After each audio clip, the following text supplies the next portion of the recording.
May mga batang 90s ba dito? Kamusta kayo? Kamusta tayo? Alam niyo, sa totoo lang tayo may pinakamasayang kabataan. Tayo yung mga kabataan noon na napaababaw ng kaligayahan. Tayo yung mga batang batak sa arawan kahit napagalitan ng magulang, okay lang basta maipaglaro sa mga kaibigan. Di natin alam kung ano yung teknolohiya. Di natin alam kung ano yung cellphone. Di natin kilala si Coco Melon.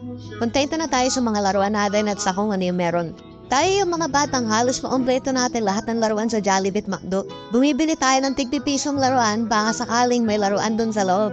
Naalala nyo?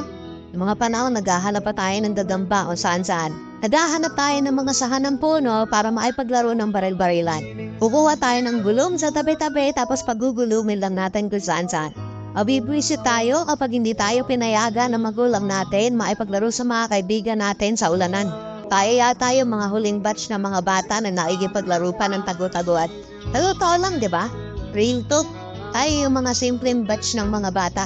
Tayo yung mga batang napakasimple lang ng kaligayahan. Pero yung mga batang yun ngayon nagsilaki na. Andito na tayo sa tunay na hamon ng buhay. Yung struggle natin, ibang-iba. Pero magtataka ka, yung mga bata ngayon, iba na rin sila. Yung mga bata ngayon, feeling nila mas magaling ba sila sa magulang nila. Yung mga bata ngayon, nagre-rebelde agad kapag hindi na pagbigyan yung mga simpleng gusto nila.